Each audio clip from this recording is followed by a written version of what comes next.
Hey everybody, it's your girl Bunny. To all of my returning subscribers, hey, how you doing? And for those of you who are new to the channel, welcome. Kick your feet up, subscribe to this family-friendly channel, and don't forget to click the notification bell so you don't miss any posts. Also follow me on Instagram at the same profile name so you don't miss the sneak peeks of what's coming up next. In this video, it's Pose Season 3, Episode 6, entitled Something Old, Something New.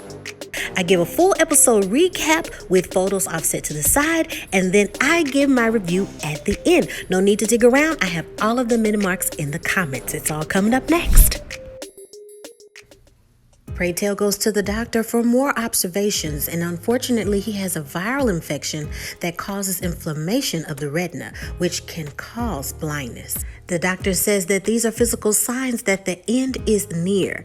Pray Tell is upset with the predicted dates in which he will pass away because he's already outlived those dates given. He's going to just do what he can and just live, and he requests privacy to put his clothes back on so he can get back to just that, living. Pray Tell showers Blanca with kindness, a nice dinner, and a dress he made specially for the mother of the bride.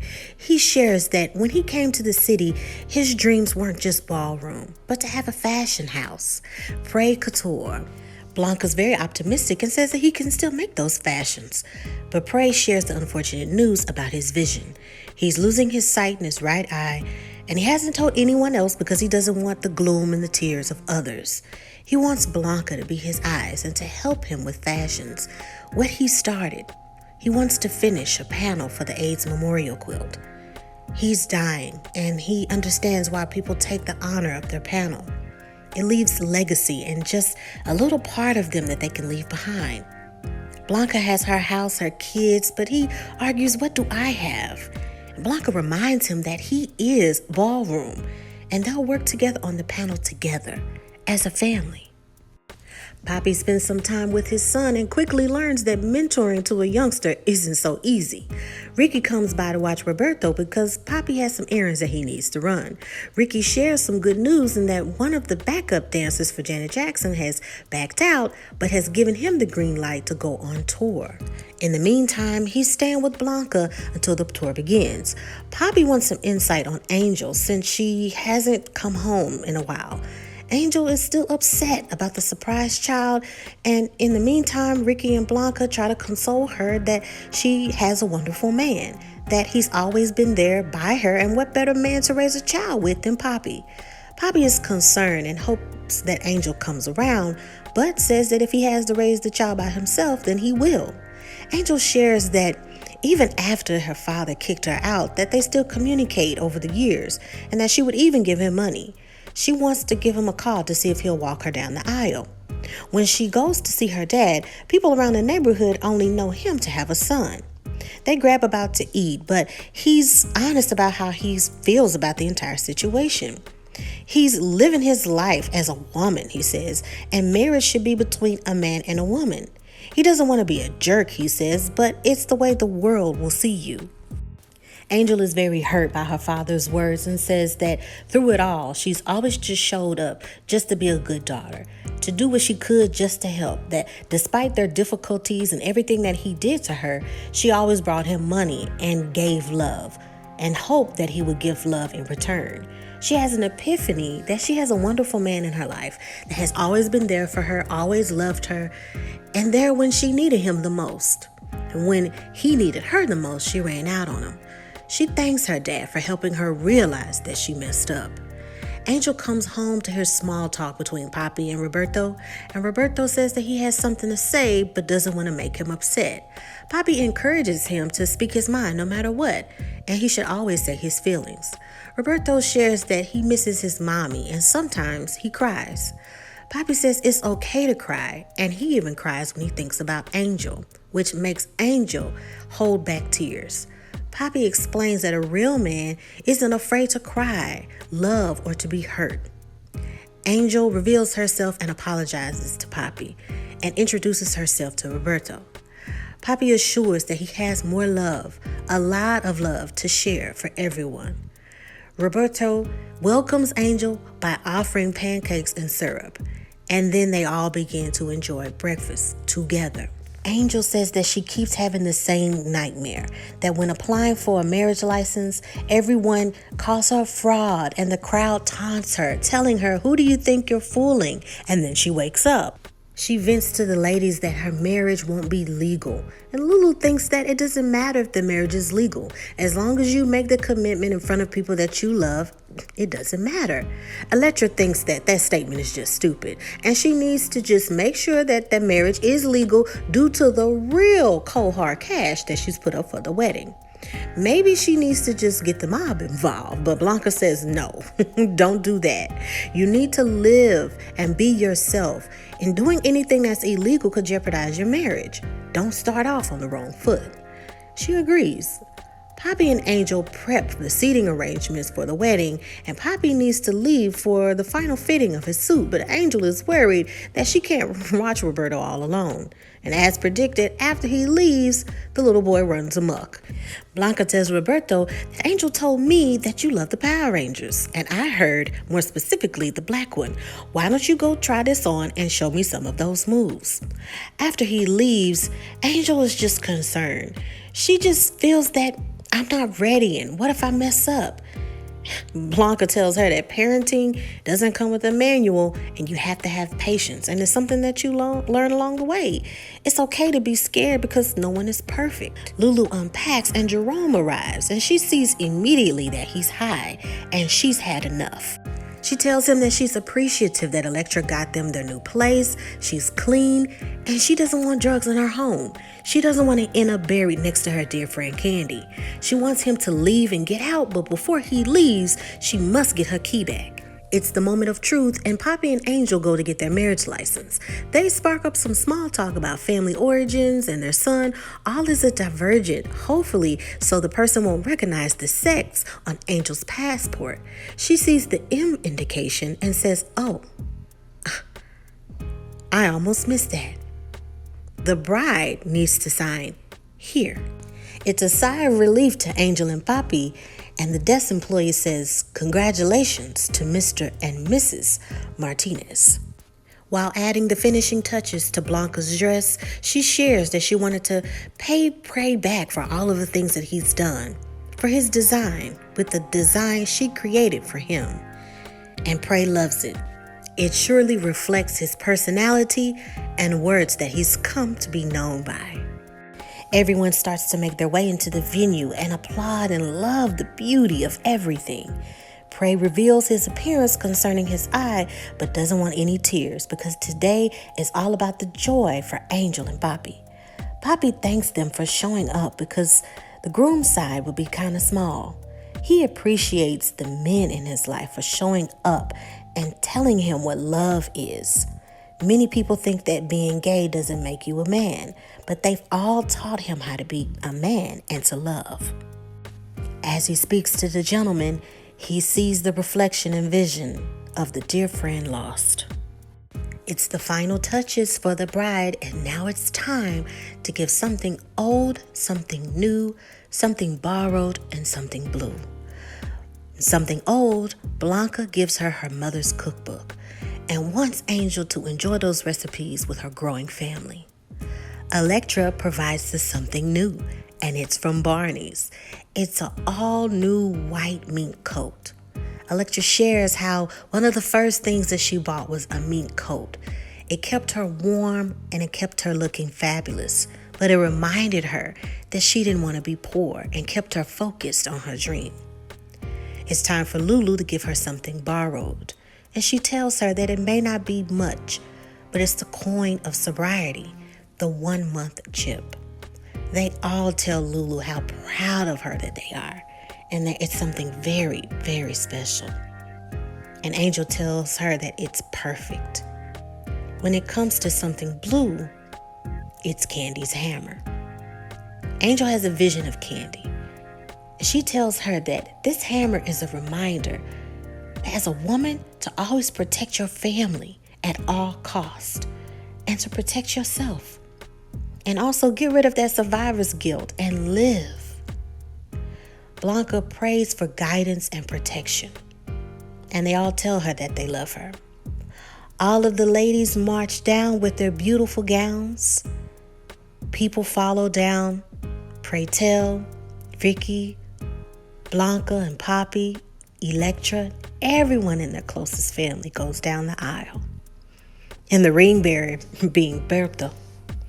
And here comes the bride, beautiful Angel. Pray tell asked the audience that to remember the vows and remember this day, because all of the people in this room must vow to help guide them through their experiences, and that you all must promise to be there for them. They've written down their own vows, and Angel begins and thanks him for always being by her side and loving her, and that she's a better person because she wants to be the best person for him. She's sad that her family didn't show up, but recognizes that there are many people there who love them, and that's all that matters. She looks forward to their life, their son, and growing together as a couple. Since words can't express how much she loves him, she would just show him the love. Papi starts to read his card, but then says, "I can't do this," causing a slight panic from Angel and people in the audience. But he puts his notes away and starts to sing, "And I swear," and the audience quickly holds back their tears, but slowly starts to sing the song along with him. They exchange the rings, and there's nothing left to do but to kiss the bride. Electra tells them to have a good life and have fun, and it's time to say goodbye, and gifts Papi an all-new white Mustang. Later on, we see Angel and Roberto building sand castles and having a good time on the beach as Papi observes from afar. A gentleman sits next to him and says, "Oh, is that your wife and your kid?" And proudly he says, "Yeah, that's my family over there too." "It's the greatest, isn't it? Family?" Papi says, "Yeah, it's nothing like it." And they all join together and share happy times building the castle, and you can just tell that they're ready to just live their lives and enjoy one another. And that is the end of the episode. Now it is time for your favorite part of the video, and that is my review. So once again, you guys, it's a bittersweet moment, as I discussed in the last review, that it's bitter that it's coming to a close. It just seems like there's so many storylines and so many things that can be addressed and shown and discussed, but because of network, because of writing, because of so many things that are happening behind the scenes, that the show is coming to a close, whether we like it or not. Now, the next 2 episodes is the season finale broken down into 2 parts. So those will be the last 2 episodes, leaving us with 8 episodes. And it's already been confirmed, not only from the FX network, but also several other sources and the actors as well. So it's not a rumor. It's something that's finalized that will be the end. Season 3 will bring to a close the Pole series. That's it, unfortunately. I know. It was so good. And this last season was rushed. But as I said in the last review, it's giving us some sort of closure and ideas of what to expect of the characters in the future. For example, when it comes to Lulu, it's giving the audience not her entire story of what happened after, but we can build some sort of conclusion that she's getting herself together. She's got a new environment. She's gotten clean, and she's not taking anybody in her life that can pull her back and go into the wrong way. So we can get some kind of confirmations of what to expect of certain characters, that they are either continuing to do things as we've seen them before, or they're turning a new way of life. And we see that with Lulu, that she's dedicated, she's staying firm in her goals. So whatever comes after that, the audience member can make up their own conclusion about if this character will be okay. And they're showing us that Lulu will be okay.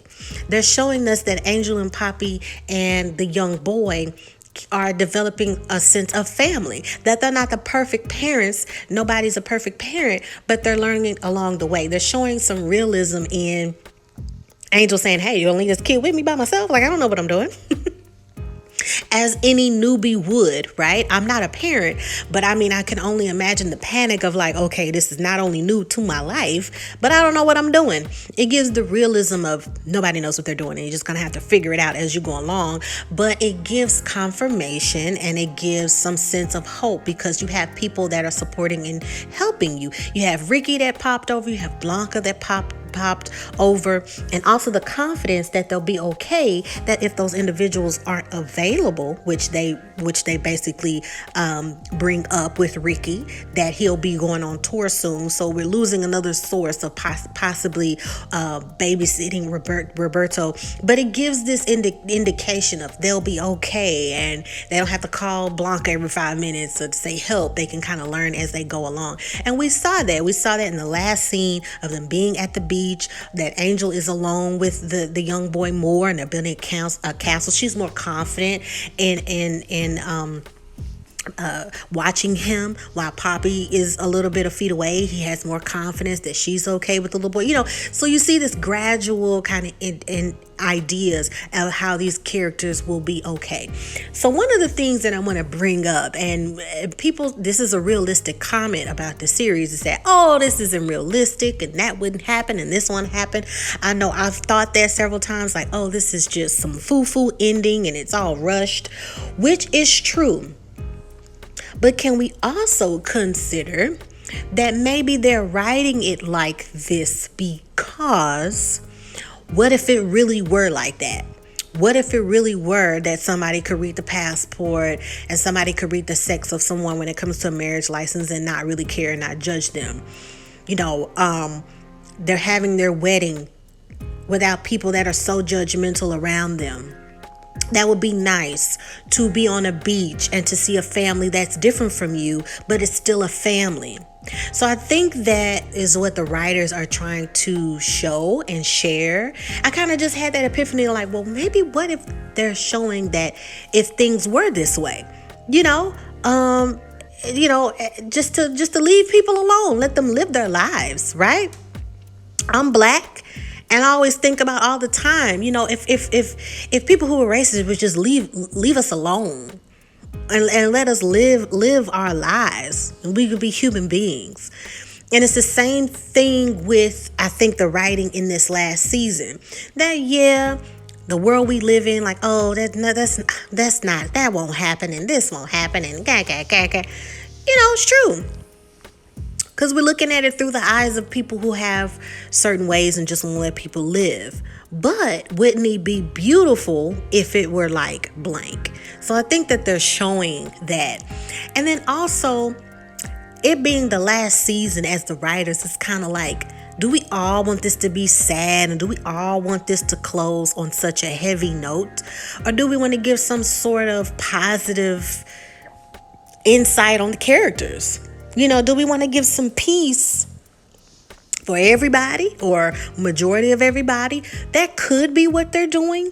That even though the show's coming to a close, at least let's make our audience feel a little better. That could be happening. The way shows end, they're not always to par and how we want them to end, right? I'm a huge Game of Thrones fan, and a lot of people will tell you that we were not excited. We were not happy with the way that it ended. Everybody was really, really pissed off, when it ended. But, you look at it and you just say it was still a good series. It was still a good experience. I still feel that this series was a good experience, whether I like the ending or not, whether I like how the last 2 episodes will end. It's a good note in saying that I've at least enjoyed the actors involved, the actresses involved, the writing, the art, the sense of being different and bringing something different to a network and to an audience was a good experience for me. And it was something that it's not going to be this perfect display of what their community means, right? Just like how when it comes to Black culture, there's not just one way of being Black, and I think the more writings and the more scripts that we have concerning the LGBTQ plus community that will give different insights and different views on that community. So, I'm very optimistic in that maybe we'll see more shows that discuss different issues and different things. So I think it's pretty wrong for people to put so much pressure on this show to be perfect, because they've already broken so many barriers as it is, for people to be interested and people to view it. You start to get connected with the characters, and people who felt one way are starting to learn that everybody's human at the end of the day. Everybody just wants to be loved. Everybody wants to care for somebody and live their lives. And I think the undernote of this whole series was just that you connected with the characters, and no matter what their preferences were, no matter what their at the end of the day, you want the most, and you want the character to be okay, and you just want the character to live out their dreams. And that's something that, I hope that some people watching this show will get, that it's all about love. It's all about, whether you agree with it or not, to respect somebody's views. And our main goal on this earth is just to love one another, and to dream big, and to do what we all desire to do. And there's a lot of barriers stopping us from just living, which is true. So let me know what you think. I'm so excited, like I said, bittersweet, to see how it's going to end. It's no doubt in my mind people are going to be upset how it ends, but hey, what can we do? I wish that they did maybe like a little series on what helped them to bring the show to a close, and if they had any debates on the script, because I'm pretty sure there's been several scripts that they've crumbled up and said, okay, no, let's change that. Oh, no, let's change this. I would love to see a kind of behind the scenes on what came to fruition when it came to saying, okay, this is the final script. This is how we're going to end it. And also how a lot of the actors felt about certain things in the script. Are they happy with that? Because they've been pretty professional when it comes to, not that many people on the cast really expressing any, I guess you can say, disappointments with the show. Maybe they're understanding that the show is coming to a close, and they needed to hurry up, and then there was the pandemic, and how did that affect their production? It was just so much. And so with this show, I hope that it inspires more people to be open and looking at different storylines. And it not just being the same old, whether you agree with it or not. Is it a good story? Is it a good item of discussion? It opens discussion. A lot of these episodes brought up several discussions that people just sweep under the rug and they're afraid to talk about. So I just hope that, that at least it starts the ball rolling on creativity and different writing, because we're just now seeing the recognition of a lot of shows within that community. RuPaul's Drag Race. I've said for many years, even with the first season, that this is a beautiful, creative show, and should have won an Emmy long time ago. But it takes people a while to understand that art is art. And instead of having certain perspectives and their beliefs about a show, people couldn't see the art. It took a while for people to see the art of everything. But that's just one example. I hope that you all enjoyed this recap and review.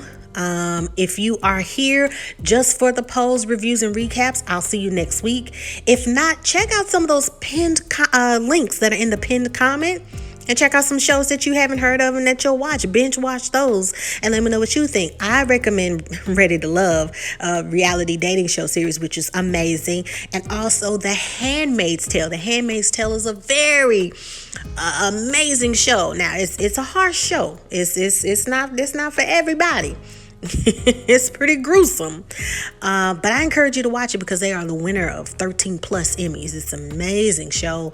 Make sure that you check that out. If you haven't, go on Hulu and binge watch, and when you've caught up, come to the review, the current reviews and recaps on the show, so you can join some of those discussions, okay? And you can join some of those discussions with the reality dating show series and so much more. Check out podcast shows about mental health. All of that is in the description and in the pinned comment below. In the meantime, meantime, take care of yourself and each other, and I'll see the Pose fans for the next 2 weeks. It's the last 2 episodes. It's going to be season finale, part 1 and part 2. I'll see you then. Until next time, take care of yourself and each other. Bye.